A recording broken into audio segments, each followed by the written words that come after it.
किसी ने मुझे प्रेमानंद महाराज जी का एक वीडियो भेजा है और उसका लिंक नीचे कमेंट बॉक्स में आपको मिल जाएगा, वहाँ से आप देख सकते हैं।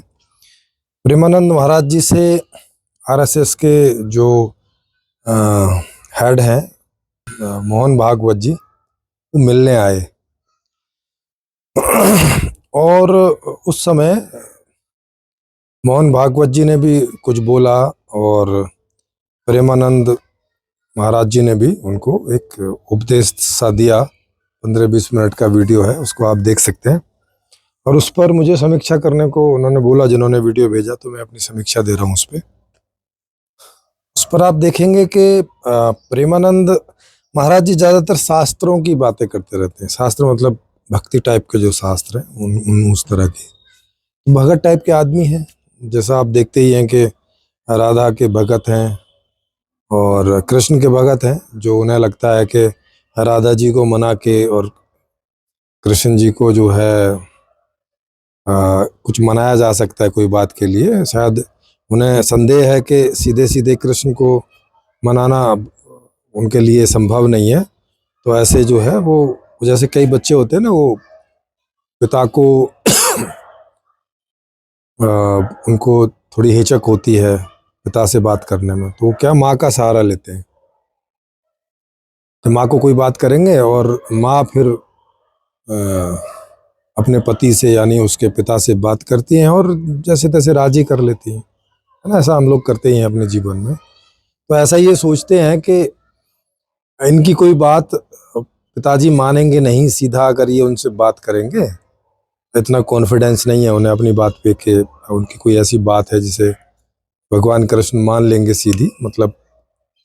तो वो उनको ऐसा लगता है कि राधा को मना के बात मनवाई जा सकती है, इस तरह का उनका भरोसा है। तो वो उस तरह के, इसलिए उन्होंने जो है ऐसा मार्ग अपनाया कि वो राधा के थ्रू भगवान कृष्ण के भगत बनने का ऐसा प्रयास उन्होंने अपने जीवन में किया। और शायद उन्हें लगता है कि वो ऐसा बन गए हैं, तभी वो लोग उपदेश दूसरों को करते हैं। वो उनका कहना है कि हमारा देश जो है वो एक धार्मिक देश है। आप सोचें कि क्या कोई देश इस बात की घोषणा कर सकता है कि उसके लोग धार्मिक नहीं है? मतलब हर देश तो कोई ना कोई धर्म ग्रंथों को मानता ही है। मेजोरिटी में हम देखें तो कोई एक आध देश को छोड़ दिया जाए जहां हो सकता है नास्तिकों की संख्या ज्यादा हो, लेकिन मोस्ट ऑफ द कंट्री दुनिया में मेरे ख्याल है 95% से भी ज्यादा जो देश है सब धार्मिक ही बोलते हैं अपने आप को। कोई ना कोई धर्म को फॉलो ही करते हैं वहाँ के मेजोरिटी में जो लोग हैं। तो ये केवल भारत की तो बात है नहीं है, सभी लोग, ज़्यादातर लोग अपने आप को धार्मिक समझते हैं। उसके बावजूद इनकी एक शिकायत थी मोहन भागवत जी से कि भाई नई पीढ़ी जो है वो हिंसक ज़्यादा हो रही है, व्यभिचार में जा रही है, ब्रह्मचर्य का पालन नहीं हो रहा है, खंडन हो रहा है ना। और जो राष्ट्र प्रेम है वो कम हो रहा है पहले से। इस तरह की शिकायतें जो है वो ऐसा कर रहे हैं। और उनसे क्यों कर रहे हैं? क्योंकि वो ऐसा सोच रहे हैं कि वो एक सामाजिक संगठन के हेड हैं और एक तरह से राजनीतिक संगठन भी उनका है ही, जो जिसे बीजेपी के नाम से लोग जानते हैं, भारतीय जनता पार्टी। और आप सोच सकते हैं कि तो वो ऐसा सोच के उनको बोल रहे हैं कि भाई अब ये आपका उत्तरदायित्व है, आपने ये उत्तरदायित्व संभाल रखा है और अब ये सब समस्याएं हैं नई पीढ़ी में, तो आप इनको दूर करें। अब कैसे दूर करें, वो ऐसा उनको बताने का प्रयास कर रहे हैं। क्या कह रहे हैं? कह रहे हैं कि बुद्धि जो है वो शुद्ध होनी चाहिए। भाई बुद्धि का काम है निर्णय करना, है ना। बुद्धि का उपयोग करके हम लोग क्या करते हैं? किसी निर्णय पे पहुंचते हैं। कोई स्थिति परिस्थिति हमारे जीवन में है ना। ये व्यक्तिगत आधार पे भी हो सकता है, एक पारिवारिक आधार पे भी हो सकता है और सामाजिक आधार पे भी हो सकता है। जिस भी लेवल पे आपको वो समस्या है और उस लेवल पे वो लोग चिंतन मनन के लिए बैठे हैं, तो किसी निर्णय पर पहुंचना होता है ना, कि भाई ये समस्या है, इसका ये कारण है और इसका ये निवारण है। ऐसे किसी निर्णय पर ही पहुंचने के लिए सारी चर्चाएं, चिंतन, मनन सब होता है। तो कह रहे हैं कि बुद्धि शुद्ध होनी चाहिए। अब बुद्धि का काम तो खाली निर्णय करना, जैसे मेरा हाथ है तो इसका काम तो खाली कुछ कुछ भी चीज उठाना है ना। अब ये मैं कोई सही चीज उठा रहा हूं कि कोई खराब चीज उठा रहा हूं, इसका हाथ से तो कोई मतलब है नहीं। बुद्धि का उपयोग करके मैं ऐसा जान सकता हूं कि खराब है कि सही है।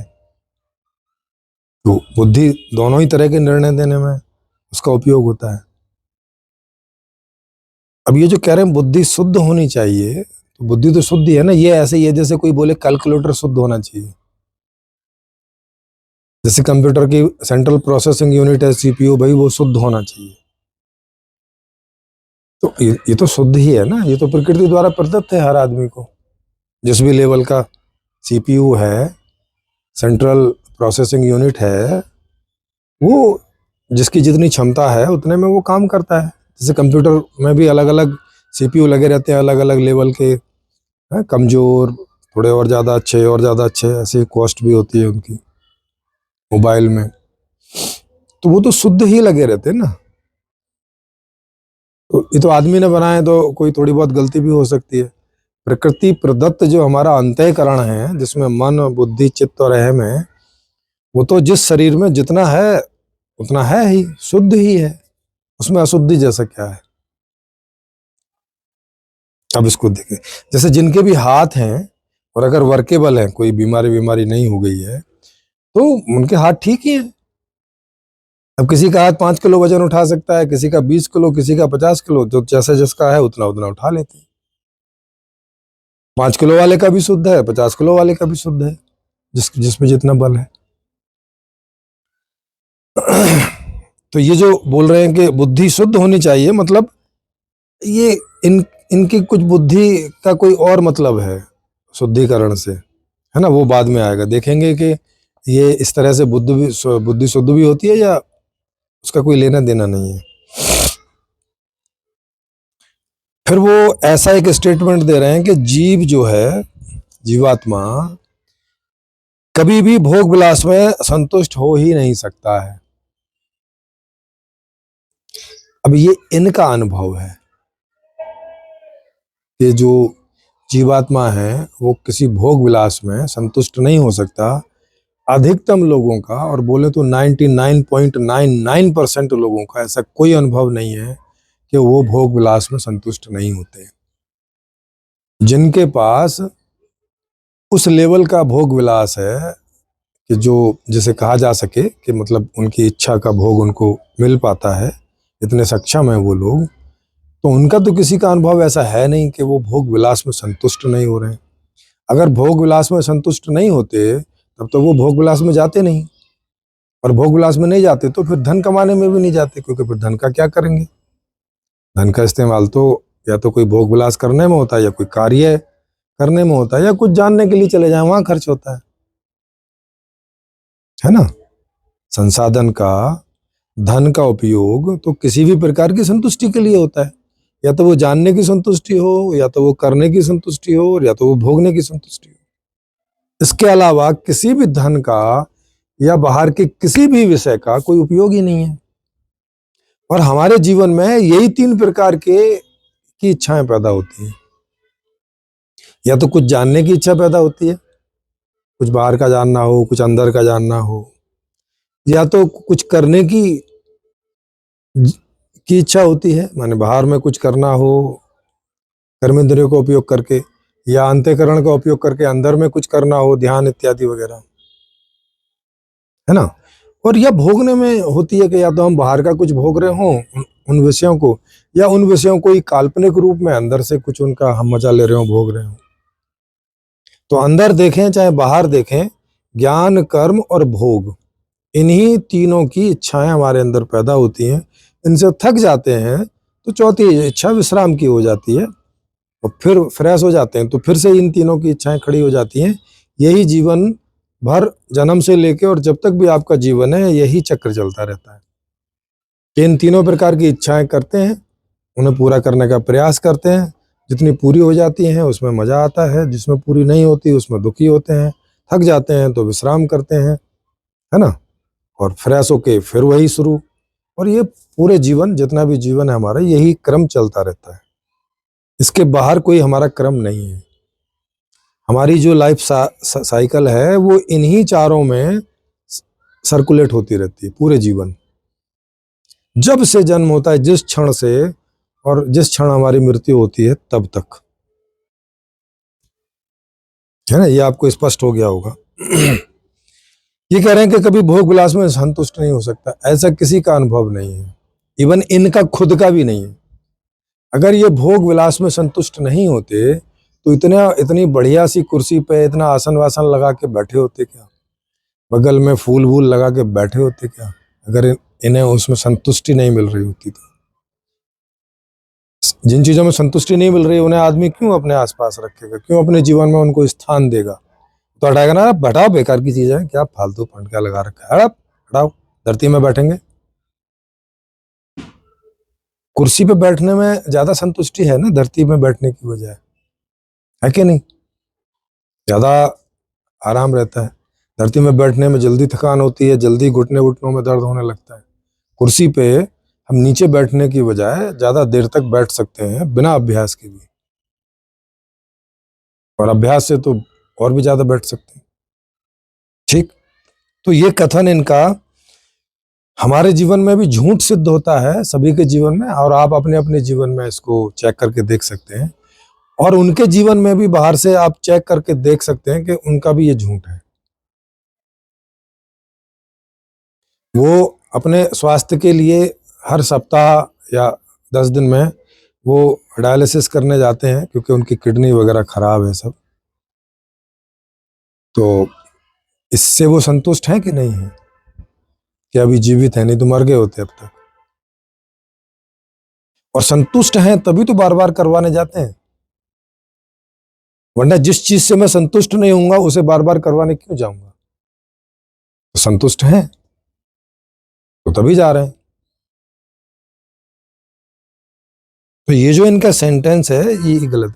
वो रोज खाना खाते होंगे जो भी वहाँ बढ़िया, और जो खाना वहाँ बनता होगा बढ़िया ही इनको मिलता होगा, क्योंकि अब तो काफी दान वगैरह आने लगा है, तो अब कोई रेस्ट्रिक्शन भी नहीं है, बढ़िया पानी बढ़िया खाना मिलता होगा। अगर ये उससे संतुष्ट नहीं होते तो बोल देते ना, अरे हटाओ, क्या फालतू की चीज है, बस सूखे टिक्कड़ ले आओ। क्योंकि जब भोजन से संतुष्टि नहीं मिलती है तो ऐसे भोजन को खराब करने से क्या फायदा, किसी और को खिला दो भाई, कोई और संतुष्ट हो जाएगा, आप तो नहीं होगे। तो ये उनके जीवन से भी आपको देखने को मिलेगा। साफ कपड़े उन्होंने पहन के बैठे हैं, उसी रंग के कपड़े पहन के बैठे हैं जिस रंग के पहनना चाहते हैं। इस रंग में इनकी संतुष्टि है कि नहीं, इन कपड़ों में उनकी संतुष्टि है कि नहीं, जिस चेयर पर जो आसन गद्दा वद्दा सब लगा के बैठे संतुष्टि है कि नहीं। तो इन उनके जीवन से भी ये जो वाक्य इन्होंने बोला है ये झूठ सिद्ध होता है कि जीव कभी भोग विलास में संतुष्ट हो नहीं सकता, है ना, ये झूठ सिद्ध हो रहा है। अब ये बोल क्यों रहे हैं? क्योंकि ये शास्त्रों में लिखा हुआ है, जिन शास्त्रों को वो पढ़ते हैं वहां से वो कोट करके और उसे बोल रहे हैं। उन्होंने अपने जीवन में कभी इसको चेक नहीं किया कि क्या वास्तव में जो इस शास्त्रों में लिखा हुआ है क्या जीवन में भी वास्तव में ऐसा है या जीवन में कुछ और है। अगर उन्होंने अपने जीवन में चेक किया होता तो उन्हें पता चल जाता कि ये बात शास्त्र में गलत लिखी हुई है, और फिर इसे अभी कोट ना कर रहे होते। इससे भी आप समझ सकते हैं कि महाराज कोई ज्ञानी की श्रेणी में नहीं आते, वो भक्ति की श्रेणी में है। मतलब भक्ति का मतलब होता है कि मान लेते हैं, है ना, कोई ऐसी चीज लिखी हुई है, समझ में तो नहीं आ रही है, पर भाई अब लिखी हुई है शास्त्रों में तो ठीक ही होगी। ऐसी श्रेणी के परमानंद जी हैं कि वो, उनको नहीं पता कि शास्त्र में जो लिखा है सही है गलत है, कभी चेक नहीं किया उन्होंने अपने जीवन में, वो बस ठीक ही लिखा होगा ऐसा करके वो सोच के उनको बोले चले जा रहे हैं। फिर उन्होंने बोला कि सुख और दुख की स्थिति सत्य नहीं है, सुख और दुख हमें विचार से होता है। ये भी बात वो शास्त्रों में लिखी हुई पढ़ के बता रहे हैं याद करके, इसको भी उन्होंने अपने जीवन में चेक नहीं किया। सुख और दुख की स्थिति सत्य कैसे नहीं है, आप सोचो।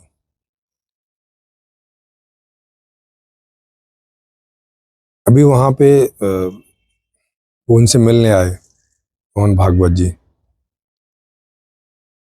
तो वो मिलने आए हैं, क्या ये सत्य स्थिति नहीं है? किसी आशा में आए होंगे कि भाई कोई इच्छा लेके आए होंगे, वो पूरी हो जाएगी तो उन्हें अच्छा लगेगा, संतुष्ट होंगे, सुखी होंगे। क्या ये स्थिति वास्तविक नहीं है? क्या सत्य नहीं है? क्या ये कोई सपना है? क्या ये कोई झूठ है? ये भी वहां बैठे हैं उस चेयर पे, एक फूलदान इधर एक फूलदान इधर लगा के, पीले से साफ शुद्ध धुले धुलाए कपड़े पहन के, और यहाँ पूरा मुकुट लगा के, बाल वाल सब ऐसा सेट करके, चश्मा वश्मा लगा के। क्या ये सत्य नहीं है? वो नहा धो के बैठे हैं, नहाने धोने से सुख होता है, क्या ये सत्य नहीं है? साफ कपड़े पहनने से सुख होता है, क्या ये सत्य नहीं है? कोई आया है मिलने, उससे बात करके अच्छा लगता है, सुखी होते हैं, क्या ये सत्य नहीं है? या कोई दुखद वस्तु जीवन में आए, जैसे वहां बैठ के कोई अब इनको आके और इनसे झगड़ा करने लगता, तो क्या ये उससे दुखी नहीं होते? क्या वो दुख सत्य नहीं होता? क्या वो वास्तविक स्थिति नहीं होती? है ना, जैसे कई लोग उनके पैर छूने के लिए आने लगते हैं, उन्होंने एक घेरा सा बनाया हुआ है, कोई उनके पैर ना छुए, तो पैर छूने आने लगते हैं, तो उसको रोकते हैं, अरे नहीं नहीं, रुको रुको, पैर नहीं छूना है। इसका मतलब है कि इनके लिए ये एक दुखद अवस्था है, इससे दुख होता है, इनको अच्छा नहीं लगता कि कोई इनके पैर छुए। अब वजह अंदर जो भी होगी, क्या ये वास्तविकता नहीं है? क्या ये सत्य नहीं है? क्या ये झूठ है? क्या वहां बैठकर वो जितना भी व्यवहार करते हैं वो सब झूठ होता है? क्या वहां जो भी कुछ हो रहा है उससे जो उन्हें अनुभूति हो रही है अंदर, सुख की अथवा दुख की, क्या वो झूठ है? क्या वो सत्य नहीं है? ये खुद वहां बैठे हैं, क्या ये सत्य नहीं है? मोहन भागवत जी मिलने आए हैं 10 लोगों के साथ में, क्या ये सत्य नहीं है? नहीं, सब सत्य है। पर वो कह रहे हैं कि सुख और दुख हमें विचार से होता है। आप सब भी अपने जीवन में इस बात को चेक करके देखें कि क्या हमें जो सुख दुख होता है वो केवल विचार से होता है। हाँ, ये बात ठीक है कि विचार से भी होता है, लेकिन उनका कहना है कि विचार से ही होता है।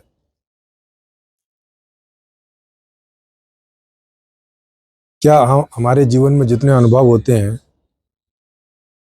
जैसे कोई आदमी आया और उसने हमारे साथ कोई दुखद प्रतिक्रिया कर दी, कोई दुखद क्रिया कर दी, व्यवहार कर दिया, क्या ये हमने हमने ऐसा विचार किया था?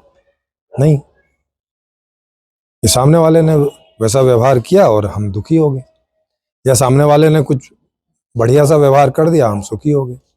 क्या हमने वो विचार किया? ऐसा नहीं किया।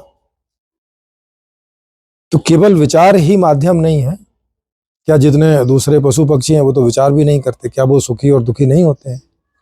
एक बच्चा छोटा सा जो अभी विचार नहीं कर सकता, क्या वो सुखी दुखी नहीं होता है? होते हैं। तो इस तरह से जब आप इनके इस सेंटेंस को, इनके इस वाक्य को चेक करेंगे तो आप पाएंगे कि ये भी गलत गलत वाक्य है। और इससे भी पता चलेगा कि उन्होंने इस वाक्य को कभी अपने जीवन में चेक करके नहीं देखा, जांच के नहीं देखा।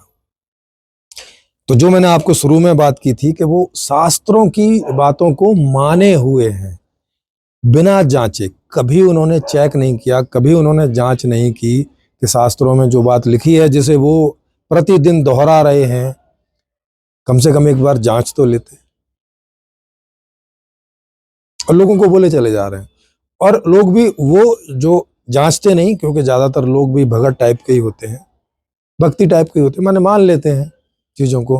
बुजुर्गों ने कुछ बोल दिया, सही बोला होगा, ग्रंथों में कुछ लिखा हुआ है, सही लिखा होगा, इस तरह की मान्यता उनकी रहती है। नहीं है उनकी ऐसी स्थिति कि वो जांच पाए।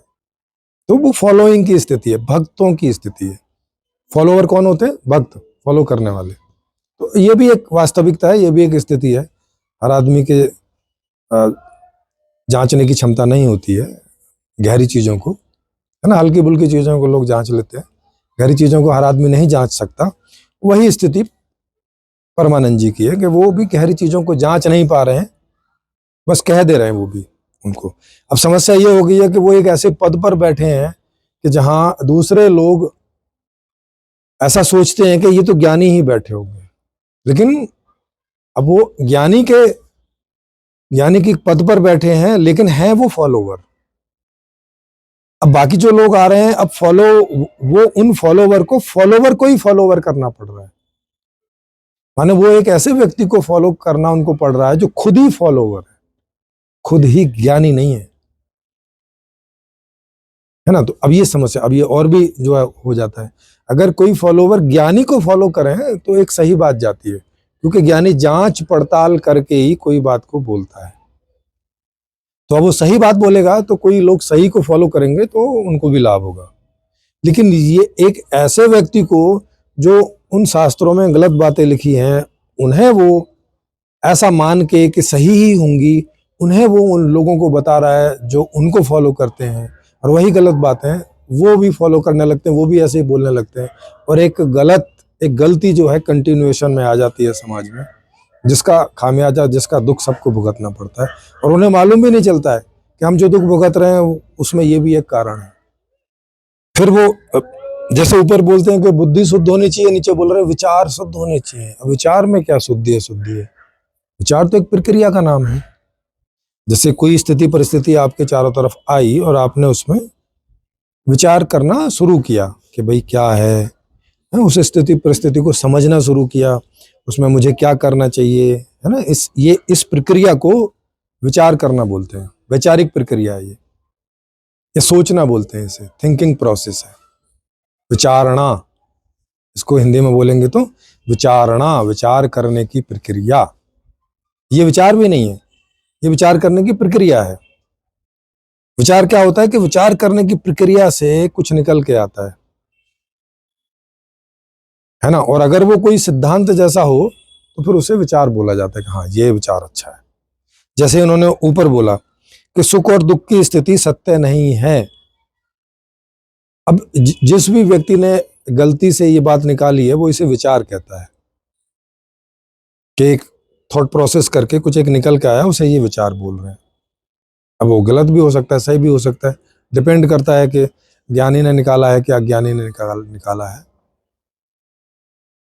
उसे विचार कहा जाता है। ये कह रहे हैं कि विचार शुद्ध होने चाहिए। अब विचार शुद्ध होने का मतलब तो यही है ना कि आपने जांचो कि पीछे के लोगों ने जो विचार हमें दे दिए हैं उन्हें हम एक बार जांच तो लें अपने जीवन में। अगर हम ज्ञानी के पद पर हैं तो आपका तो ये दायित्व बनता है ना कि उन्हें जांचो, बिना जांच के वो आगे ना जाएं। कोई एक गलती पीछे से चली आ रही है वो कंटिन्यू ना हो जाए आगे। तो ये कोई विचार शुद्धिकरण की प्रक्रिया में भी नहीं है ना। मान ले रहे हैं कि शास्त्रों में लिखा है तो ठीक ही लिखा होगा, पूर्वजों ने कुछ बोल दिया है तो ठीक ही है। अब 7वां, अध्यात्म के बिना अध्यात्म के बिना परम सुख हो ही नहीं सकता। अभी ऐसा बोल रहा है कि जो अब जैसे भी अध्यात्म समझ रहे हैं, अध्यात्म का मतलब तो होता है कि जिसे मैं माने विशेष रूप से अंतःकरण बोले, मन बुद्धि चित्त अहंकार, उस सारे क्षेत्र को जानने, उस जो वो पूरा विषय है उसको जो जानना आता है वो अध्यात्म के क्षेत्र में आता है। उस पूरे टॉपिक को, उस पूरे विषय को अध्यात्म नाम से जाना जाता है कि उसका अध्ययन चिंतन मनन करना, दैट इज अध्यात्म, स्पिरिचुअलिटी। आत्मा के बारे में, आत्मा जिन टूल्स का इस्तेमाल करती है विशेष रूप से अंतःकरण का, है ना, क्योंकि बाह्यकरण तो दिखाई पड़ते हैं मोटे मोटे, ही सबको ही मालूम है। अंतःकरण के बारे में बहुत लोगों को नहीं पता होता, तो विशेष रूप से वो जो क्षेत्र है वो अध्यात्म के बारे में आता है। वो कह रहे हैं कि अध्यात्म के बिना परम सुख हो ही नहीं सकता। अब हर आदमी तो अध्यात्म जान नहीं सकता। आप देख ही रहे हैं कि ये खुद नहीं जान पा रहे हैं, तो अब इन्हें जो लोग फॉलो कर रहे हैं वो कहाँ से जानेंगे। ये खुद राधा की भक्ति में लगे हैं, ये कहाँ अंतःकरण जानने में लगे हैं।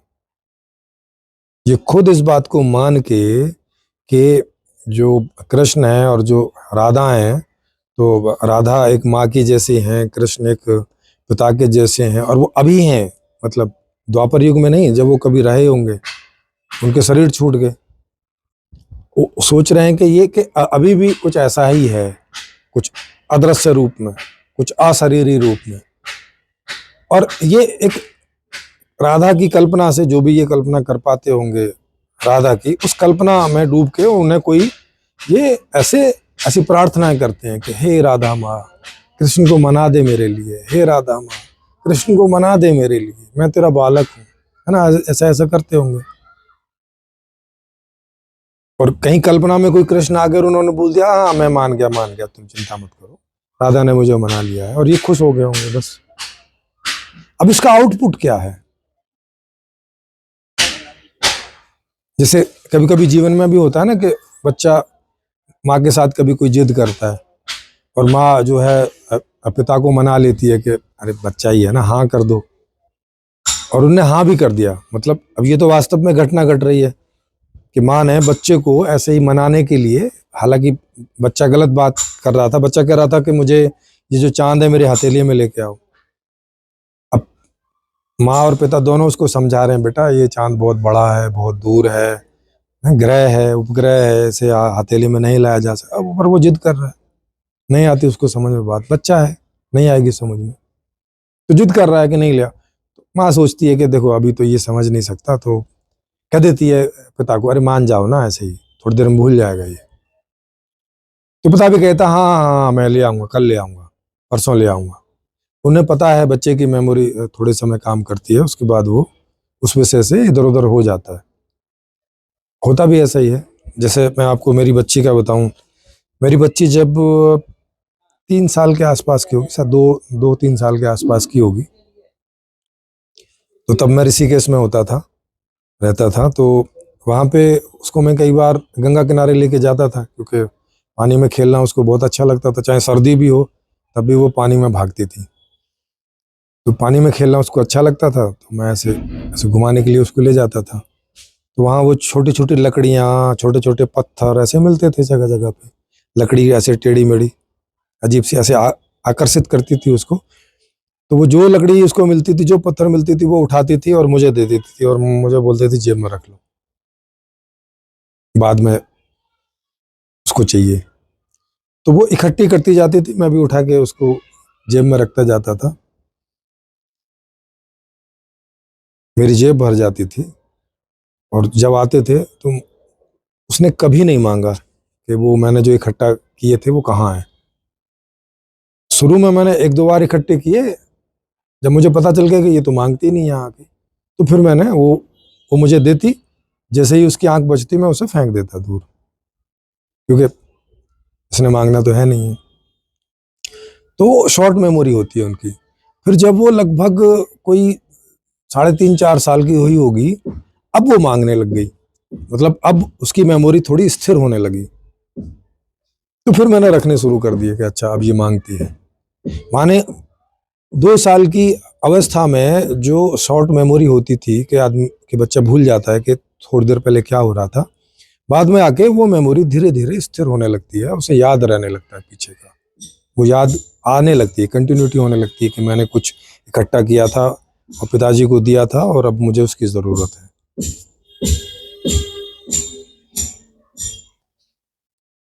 तो शॉर्ट मेमोरी होती है, तो तब तो ठीक है, ऐसे हो जाता है। अब ये कल्पना में इनको कृष्ण भगवान ने इनको बोल दिया होगा कि हाँ हाँ ठीक है कोई बात नहीं, चिंता मत कर, तो तेरी मुक्ति हो गई, मान लिया होगा। क्योंकि बुद्धि का कभी तो इन्होंने उपयोग किया नहीं, क्या वास्तविकता है क्या अवास्तविकता है ये जानने का तो भी उपयोग इन्होंने कभी जाना नहीं। वो चीजें तो मान ली, जो शास्त्र में लिखा हुआ मान लिया। कहीं शास्त्र में लिखा हुआ है कि राधा को प्रार्थना करने से कृष्ण मान जाते हैं, उस बात को कहीं कहीं इन्होंने गहरे से स्वीकार कर लिया और उसमें लग गए, और उन्होंने बोल दिया कि हाँ मैं मान गया, और बस ये हो गया। अब इसमें क्या दुख था, क्या परेशानी थी, उसका कोई कारण निवारण न, कुछ नहीं। शरीर की किडनी खराब हो गई है, कोई परेशानी नहीं।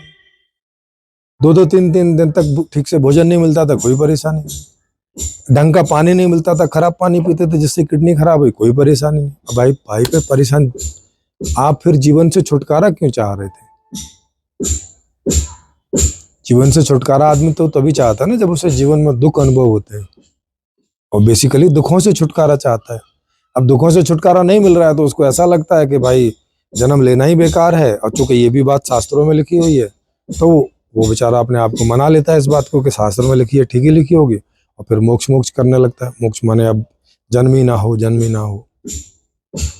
माने समस्या तो दुखों से थी और अब आ गई जन्म पे, जबकि जन्म से उसे कोई समस्या नहीं है। उसका जन्म हो गया है, इस बात से क्या समस्या उसको? जन्म होने के बाद में दुख हो रहे हैं उससे समस्या है, जो सुख हो रहे हैं सुख से भी कोई समस्या नहीं है। सुख वाले हिस्से से, केवल दुखों वाले हिस्से से समस्या है। तो दुख का उपाय करना था, वो जीवन का ही उपाय करने चल दिए कि भाई जीवन ही ना हो,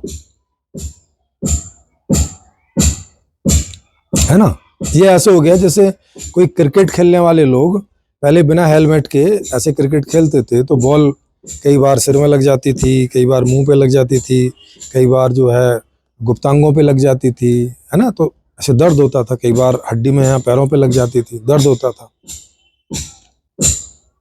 दुख होता था उनको। अब वहां वो दो तरह से इस बात को सोच सकते थे, बोले अरे यार क्रिकेट खेलना ही दुख है, चलो क्रिकेट छोड़ो। एक ये था कि भाई क्रिकेट तो खेलो, लेकिन जो जो समस्या हो रही है उसका उपाय करो। तो उसी का उपाय किया लोगों ने, पैरों में पैड बांधे, है ना।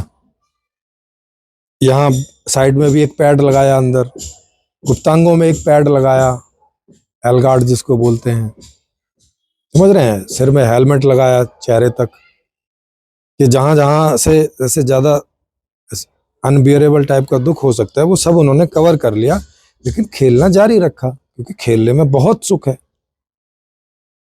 इन इन इन दुखों का तो उन्होंने कारण निवारण कर लिया, और अब देखो क्रिकेट का वो भी मजा ले रहे हैं, और करोड़ों क्रिकेट देखने वाले प्रेमी उसका मजा लेते हैं।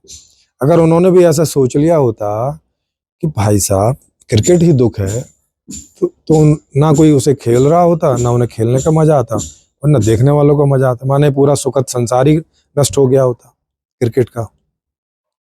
ऐसी ही बात ये लोग कर रहे हैं कि भाई साहब जीवन ही दुख है, जीवन को ही नष्ट कर दो, जीवन को ही हटा दो। और फिर ये ऐसी बातें भी की जाती है, राष्ट्र प्रेम। भाई राष्ट्र प्रेम का क्या करोगे जब आप जीवन को ही नकार रहे हो, जीवन को ही दुख समझ रहे हो, तो फिर राष्ट्र प्रेम काहे बात के लिए? राष्ट्र प्रेम तो शरीर के लिए ही होता है। किसी की सेवा तो आप शरीर की सेवा करोगे, किसी को खाना दोगे, कपड़े दोगे, उसको आवाज दोगे, घर दोगे, सुख सुविधाएं ही दे सकते हो। व्यवस्था से, राष्ट्र बना के कोई भी व्यवस्था से आप इससे ज्यादा क्या कर सकते हो किसी के लिए? कि उसे सुख सुविधाएं दे सकते हो, उसकी दुख दुविधाएं हटा सकते हो। लेकिन ये तो बोल रहे हैं ऊपर के सुख और दुख तो भाई वैचारिक है, तो विचार है, वो तो कोई वास्तविक है नहीं है। फिर राष्ट्र प्रेम काहे के लिए करवा रहे हो? फिर राष्ट्र की रक्षा काहे के लिए करवा रहे हो? जब वो असत्य है, एक वैचारिक है, तो क्या जरूरत है उसकी करने की? जब जीवन को ही नकारना है, जब जीवन को ही एक तरह से झूठ बोल दे रहे हो आप कि जीवन ही झूठा है, जीवन ही सत्य नहीं है, जीवन ही असत्य है, तो फिर ये बाकी बाकी जो आप मोहन भागवत जी को बिठा के उपदेश करो, इन उपदेशों का क्या मतलब है? कि ब्रह्मचर्य रखना चाहिए, कि जो है बुद्धि को शुद्ध करो, विचार को शुद्ध करो, क्या करेंगे करके इसका? जब सब कुछ असत्य ही है यहाँ, तो फिर बुद्धि भी असत्य हो जाएगी, विचार भी असत्य हो जाएगा, फिर उसका क्या शुद्धिकरण? मीनिंग क्या बचा इस सारी उठापटक का? और आप वहां जो रोज बैठ रहे हो, काहे के लिए बैठ रहे हो? और रोज जो लोग आपसे मिलने आ रहे हैं, फिर काहे के लिए आ रहे हैं? इसी बात को जानने के लिए कि जीवन बेकार है, छोड़ो इसको, चलो ईश्वर की ओर। तो ये इतना बड़ा उनकी बातों में विरोधाभास कि एक तरफ वो लोगों को कह रहे हैं कि सुख दुख वैचारिक होते हैं, वास्तविक नहीं होते हैं, और फिर दूसरी तरफ कह रहे हैं कि लोगों को सुखी करो, लोगों को परोपकार करो, लोगों के दुख दूर करो। ये भी ये आपको विरोधाभास दिख रहा है? कितनी बुरी तरह से विरोधाभास है। माँ बाप को कह रहे हैं अपने बच्चों की परवरिश करो, और काय के लिए करें परवरिश जब सुख दुख तो वैचारिक है, सुख दुख तो कोई वास्तविक है नहीं है, तो क्या मिलेगा उनको उनकी परवरिश करके? जीवन तो वास्तविक है नहीं है, तो फिर क्या परवरिश करें उनकी? वो मर जाए।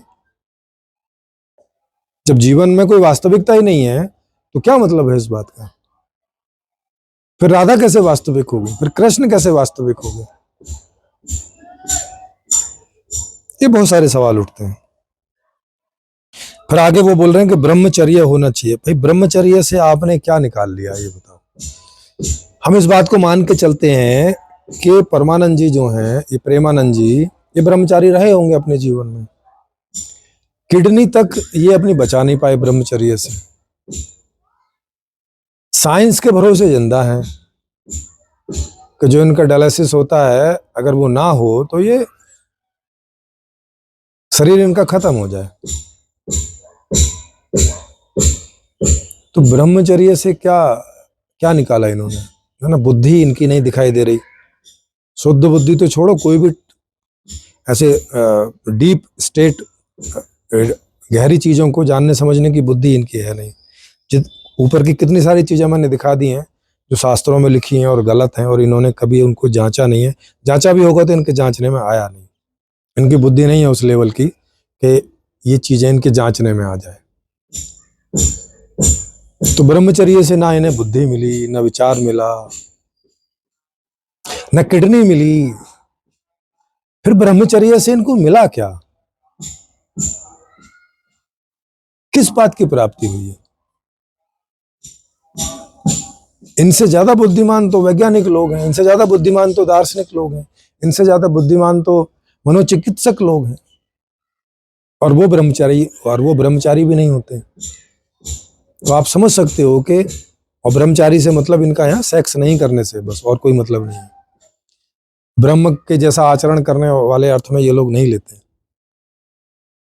और ज्यादातर धर्म में जब ब्रह्मचारी की बात होती है तो ये लोग सेक्स नहीं करने को ही ब्रह्मचारी का हिसाब किताब लेते हैं, या ज्यादा से ज्यादा एक पत्नी आपकी जो है उसके साथ ही आप सेक्स करो, बस उतने को भी ये हल्का फुल्का ब्रह्मचर्य में ले लेते हैं, उससे ज्यादा नहीं लेते।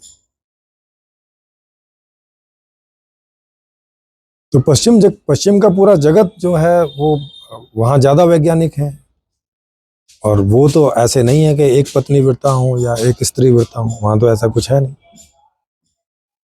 तो बुद्धि का भी ब्रह्मचर्य से कोई सीधा संबंध ऐसा दिखता नहीं है। इस बात को भी इन्होंने कभी चेक नहीं किया। जब इनको कोई पूछता भी है कि महाराज आपकी किडनी वगैरह खराब, हाँ पूर्व जन्म के कोई कर्म होंगे उसकी वजह से हो गया। अरे तो भाई फिर बुद्धि को चेक कैसे कर रहे हो? ये ब्रह्मचर्य को चेक कैसे कर रहे हो? फिर पिछले जन्म में आप ब्रह्मचारी नहीं रहे होंगे, तभी आपने उठपटांग काम किए होंगे। अब इस जन्म में आप ब्रह्मचारी हैं, उठपटांग काम नहीं कर रहे हैं, तो इस जन्म में तो कम से कम ऐसे फल ना मिले ना आपको। चेक कैसे करोगे कि ब्रह्मचर्य से क्या फल निकल के आया? क्योंकि इसका जो फल मिलता होगा वो आपको कोई अगले जन्म में मिलेगा कहीं जाके। और अगले जन्म में आपको याद नहीं रहेगा कि पिछले जन्म में ब्रह्मचारी थे, तो इस जन्म में जो फल मिला वो ब्रह्मचर्य का मिला कि किसका मिला। इसे आप चेक नहीं कर सकते, जांच नहीं सकते। तो फिर बेजांची हुई चीज सामने है कि ब्रह्मचर्य अच्छी चीज है, बढ़िया है, इससे बढ़िया फल मिलते हैं। ये सब फिर सारी चीजें काल्पनिक हो जाती हैं, इसकी जांच का कोई आधार नहीं। वो भी शास्त्रीय उन्होंने उठा लिया कि कहीं शास्त्रों में लिखा हुआ है, ठीक ही होगा भाई साहब, है ना? ये समीक्षा थोड़ी बड़ी हो रही है क्योंकि उन्होंने थोड़ी सी देर में इतने सारे सेंटेंस बोल डाले, और उनका हर सेंटेंस ये चीख चीख के कह रहा है कि जो व्यक्ति इन सेंटेंसेस को, इन वाक्यों को बोल रहा है शास्त्रों के, उसने कभी इनमें से किसी एक वाक्य को भी कभी जांचा नहीं है। माने वो व्यक्ति ना बुद्धिशील है उस लेवल का, ना ज्ञानशील है, ना वो ज्ञानी है, ना बुद्धिमान है। वो केवल फॉलोवर है, केवल मानने वाला है, केवल भगत टाइप का आदमी है।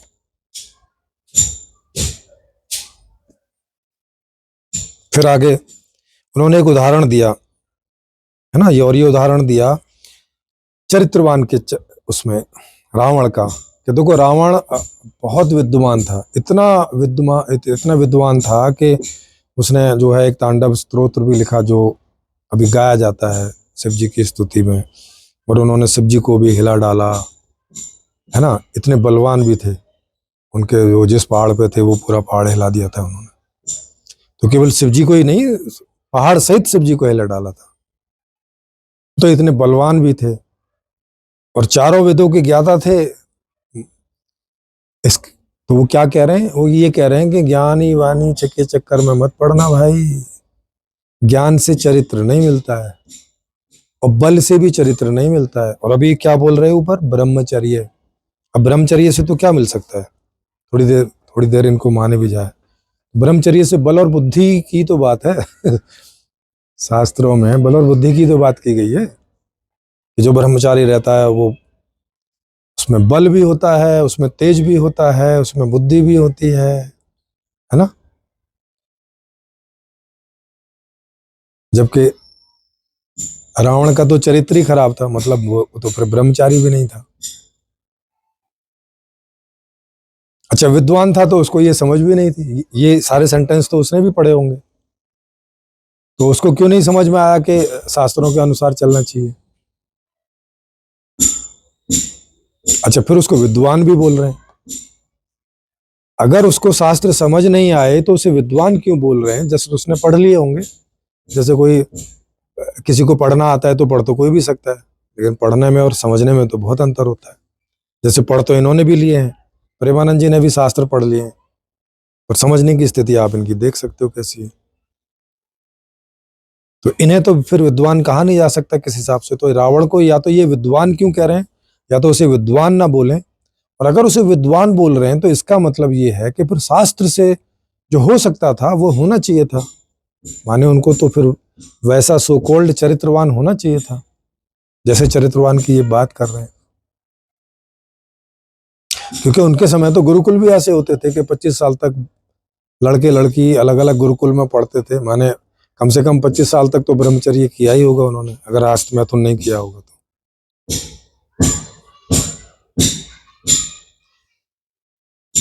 चारों वेद उन्होंने पढ़ भी लिए और उनको बोल रहे हैं कि विद्वान थे, इसका मतलब ब्रह्मचार्य का उन्होंने पालन किया होगा, तो माने वो ब्रह्मचारी भी थे, वो विद्वान भी थे,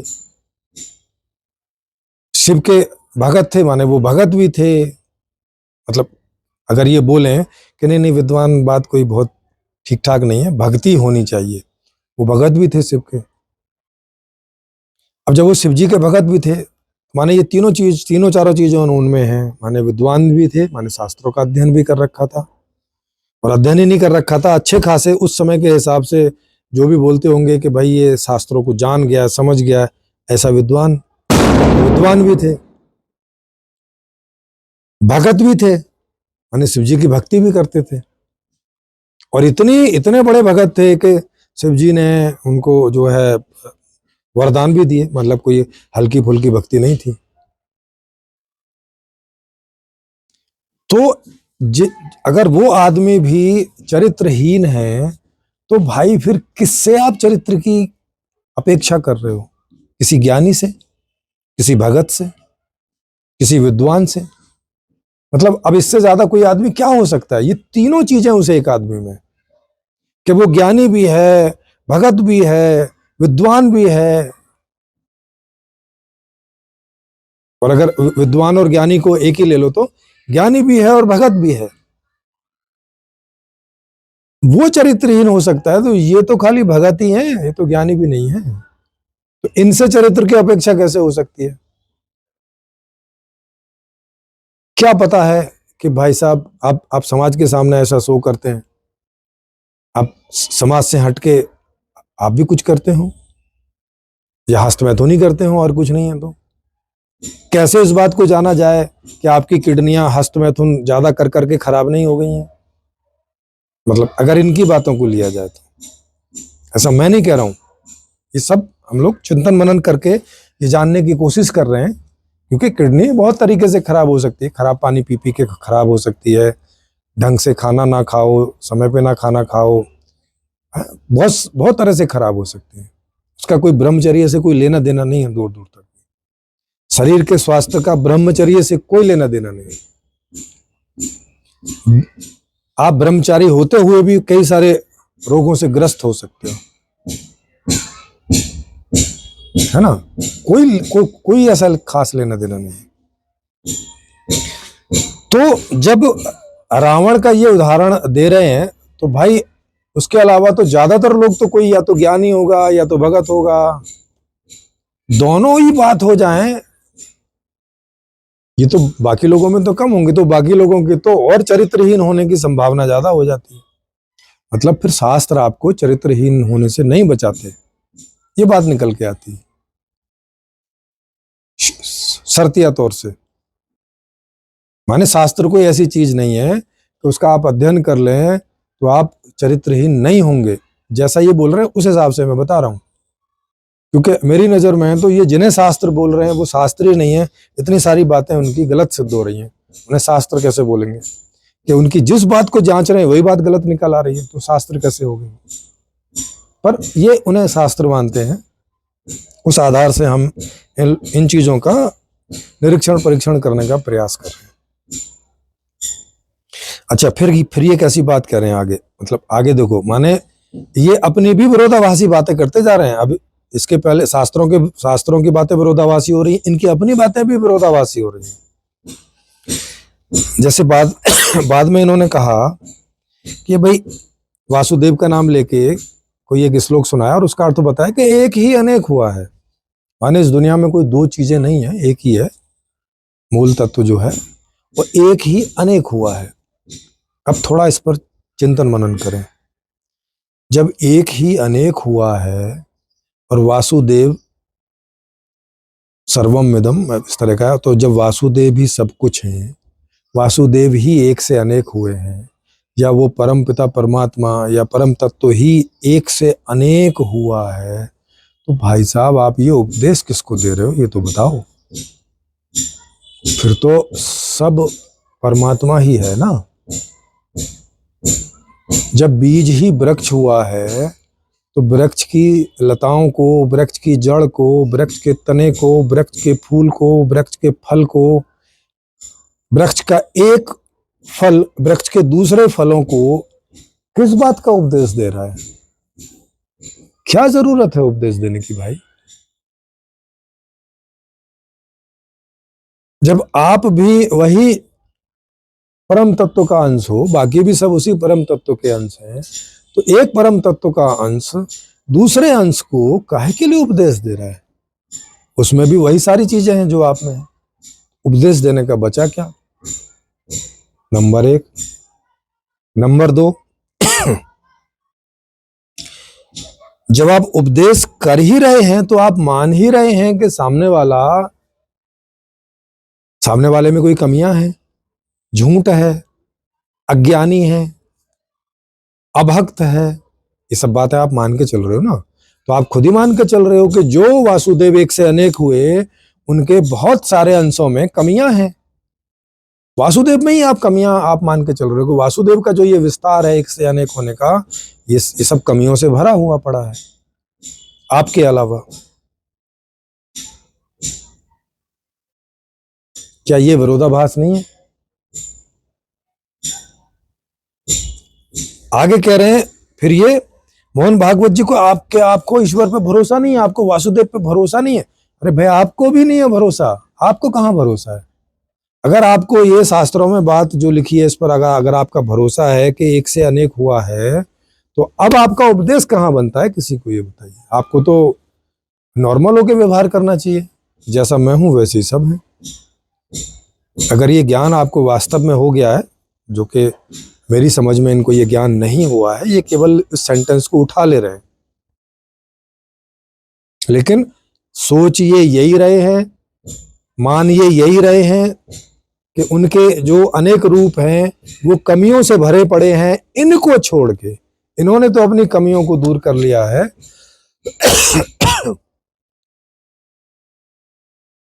लेकिन बाकी जो सब जड़ चेतन जगत है वो सब कमियों से भरा हुआ है, जिसको ये उपदेश करके ठीक करेंगे।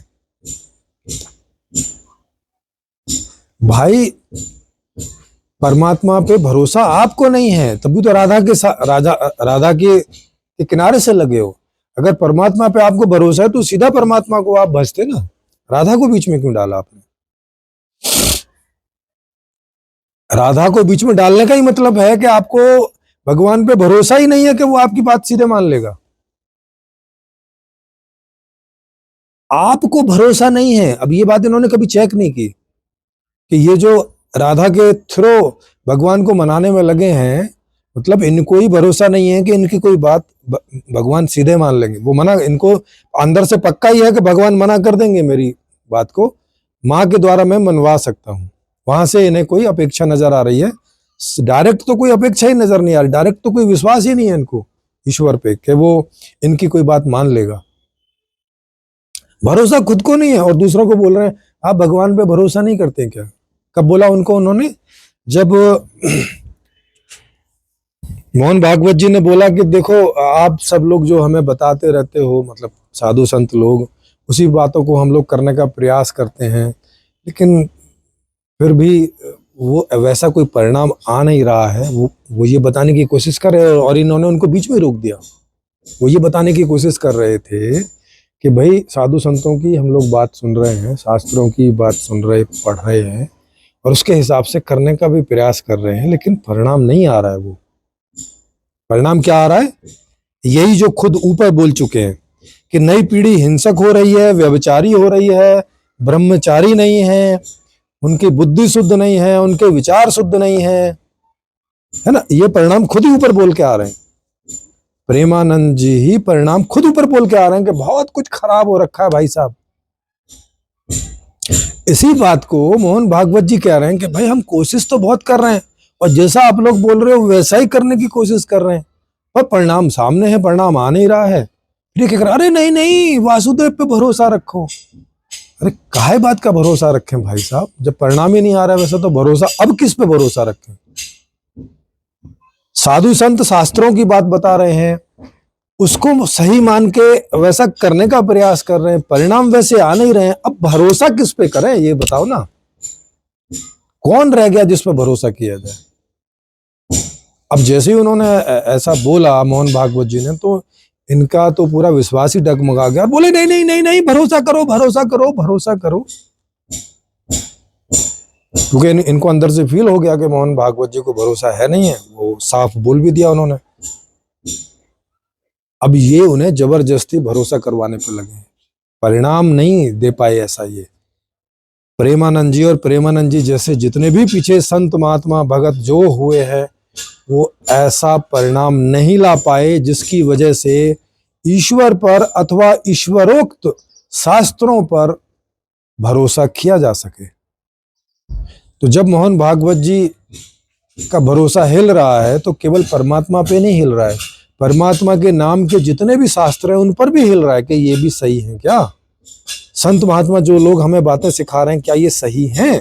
क्योंकि परिणाम तो आ नहीं रहा है सही, परिणाम तो दिख नहीं रहा है हमें जैसा चाहिए वैसा आता हुआ। तो अब भरोसा किस पे करें? साधु संतों पे भरोसा करके चले, शास्त्रों पे भरोसा करके चले, परमात्मा पे भरोसा करके चले? भाई किस पे करें भरोसा? क्योंकि रिजल्ट हमें भरोसा करने की इजाजत नहीं दे रहा है।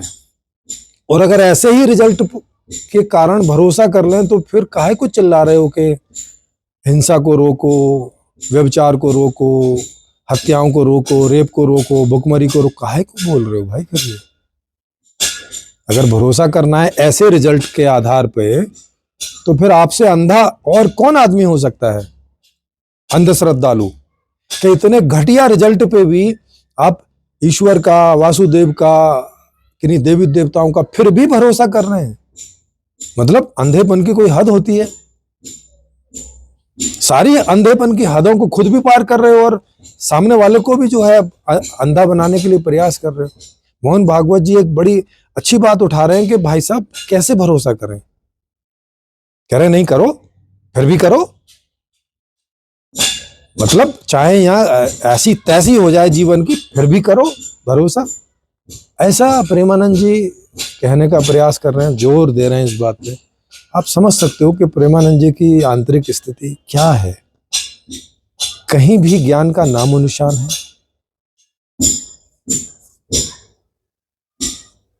कहीं पर भी नहीं मिलेगा। और उनके प्राण कब कब आ जाते हैं, अगर कोई ऐसी बात आ जाए कि भगवान पे कोई संशय खड़े होने की बात आ जाए तो प्राण कांप जाते हैं उनके। इतना भय है उन्हें इस बात का कि हाँ हाँ नहीं नहीं नहीं नहीं नहीं, अरे नहीं, विश्वास कोई भी वजह से कम हो, कहीं कोई दूसरा आदमी का भी विश्वास कम होते देखे तो इनके प्राण कब कब आ जाते हैं। अरे नहीं, ईश्वर पर तो विश्वास करके रखो, चाहे तुम्हारे हाथ कट जाए, किडनी खराब हो जाए, जीभ कट जाए, सिर कट जाए, पैर कट जाए, पर भाई ईश्वर पर से भरोसा नहीं हटाना है। ईश्वर पर भरोसा बना के चलना है। चाहे आपकी बच्चियों का बलात्कार हो जाए, आपके लोग गुलाम बन जाएं, आपके लोगों की हालत खराब होती रहे, लेकिन भगवान पे से भरोसा नहीं हटाना है। इतना अंधापना, क्या इसे कोई भी आधार से सटीक मानोगे इस बात को? मुझे तो नहीं लगता कहीं से भी सटीक है। जिनको लगता है वो सटीक है, वो उनको मैं चाहूंगा कि यहाँ ओपन मंच पे वो इस टॉपिक पे विचार करने आए। एक बड़ा टॉपिक है और चर्चा करने आए, और हमें बताएं कि हमें क्यों भरोसा कर लेना चाहिए इतने खराब रिजल्ट देखते हुए भी। क्योंकि खराब रिजल्ट तो प्रेमानंद जी भी देख रहे हैं। उन्होंने ही ऊपर वो सारे रिजल्ट बोले कि नई पीढ़ी बहुत हिंसक हो रही है, व्यभिचारी हो रही है, ब्रह्मचर्य का पालन नहीं कर रही है, उनकी बुद्धि भ्रष्ट हो रखी है, शुद्ध नहीं है, अशुद्ध हो रखी है, विचार अशुद्ध हो रखे। ये सारी बात वही बताते आ रहे हैं ऊपर से। मतलब उनका ऑब्जर्वेशन ये है। फिर ईश्वर पे भरोसा, अब समझ में नहीं आया कि ईश्वर पे भरोसा करने का आखिर कारण क्या होता है, किस कारण से ईश्वर पे भरोसा करना चाहिए। क्योंकि ये वाला कारण तो भरोसे की इजाजत दे नहीं रहा। अब तो आप आंख बंद करके ही भरोसा कर सकते हैं, और तो कुछ ऐसा है नहीं कि जिस कारण से आप किसी पर भरोसा करोगे। ये ऐसे ही हो गया कि जैसे किसी आदमी पे आपको भरोसा था और उस आदमी को पता चल गया कि ये आदमी मुझ पे ब्लाइंडली फेथ करता है, और अब वो आपका शोषण कर रहा है, आपकी बच्चियों का आके बलात्कार कर दे रहा है, आपके घर को लूट के ले जा रहा है, आपके सारे धन को लूट के ले जाता है, और फिर भी आप उस पर भरोसा करते रहे, अरे नहीं अच्छा ही आदमी होगा, अरे नहीं बहुत बढ़िया आदमी है, बच्चे का रेप कर गया, अरे अच्छा ही होगा, ये तो असत्य है, रेप वेप तो सब असत्य बात है, तो आदमी अच्छा ही होगा। चोरी कर गया, आपके किसी बच्चे की हत्या कर गया, ये अच्छा ही होगा, ठीक ही है। ये ऐसे ही ईश्वर को मानने जैसा हो गया कि ईश्वर की दुनिया में इतनी सब अंधेर गर्दी चल रही है और फिर भी ईश्वर पे भरोसा। ईश्वर को इसके लिए कोई उत्तरदायित्व तो नहीं ये दे रहे हैं कि भाई दुनिया उसकी है, उसने बनाई है, एक ही अनेक हुआ है, वही ये दुनिया हुआ है, फिर इतनी विवत्सता, इसकी इसकी मूल जिम्मेवारी किस पे जानी चाहिए? सीधी सी बात है, उसी तत्व पे जानी चाहिए, क्योंकि वही एक से अनेक हुआ है। इन्होंने ही खुद बोला है और शास्त्र में से बोला है। तो अब या तो ये बात गलत है कि एक से अनेक हुआ है, और या तो फिर जिम्मेवारी उस पर देनी चाहिए, या तो फिर कोई और झंझट है और कोई गलती हो रही है, उसे पकड़ना चाहिए, जो ये तो नहीं पकड़ पाए हैं। अच्छा, जब ये सब खत्म हो गया तो अब वो जब वो जाने लगे तो अब उन्होंने चुनरी प्रसाद मंगाया, है ना, ये आखिरी बात है, इसके बाद इसकी वीडियो की समीक्षा खत्म हो जाती है कि चुनरी का प्रसाद दो उनको। भाई मुझे थोड़ा बताओ, चुनरी प्रसाद से कौन से शुद्ध विचार शुद्ध हो जाते हैं, कौन सी बुद्धि शुद्ध हो सकती है, कौन से ये परिणाम में बदलाव आ सकता है? मतलब अभी वो ऐसी ऐसी बातें कर रहे थे, अचानक चुनरी लाओ और मोहन भागवत जी को चुनरी उड़ाओ, प्रसाद दो। भाई इस प्रसाद से, इस चुनरी से क्या ठीक हो सकता है? क्या ठीक हो सकता है मुझे बताओ। बल्कि उनको संतों पे, शास्त्रों पे शंका हो रही थी। अगर वो उनकी शंका बनी रहती तो हो सकता है कि वो किसी सत्य की खोज में जाते, किसी वास्तविकता की खोज में जाते, कारण निवारण की खोज में जाते। वो रोक दिया इन्होंने, अरे नहीं नहीं नहीं, अरे ईश्वर का भरोसा करो भाई, जान निकल जाएगी इनकी, ये मर जाएंगे यहाँ बैठे बैठे, अभी इनके प्राण निकल जाएंगे। वो बेचारे चुप हो गए, बोले अरे ये क्या हुआ, मुझे तो जो संशय था मैं तो अपना संशय ही रख रहा था साधु संतों के सामने। अब उनको क्या पता है कि जिस साधु संत के सामने वो अपना संशय रखने जा रहे हैं, संशय का नाम सुनते ही उनके प्राण कांपने लग जाते हैं। संशय का निवारण फवारण तो बहुत दूर की बात है, संशय जैसे ही देखा प्राण कांपने शुरू, हार्ट अटैक भी हो जाता तो बड़ी बात नहीं थी। अगर थोड़ी देर मोहन भागवत जी अड़े रहते तो परमानंद जी का हार्ट अटैक हो जाता तो भी कोई आश्चर्य नहीं होता। इतने कांपते हैं वो संशय से, और संशय से कांपते मतलब प्रश्न से कांपते हैं। प्रश्न नहीं उठा सकते वो अपने अंदर, प्रश्न उठा के हार्ट अटैक की स्थिति खड़ी हो जाएगी।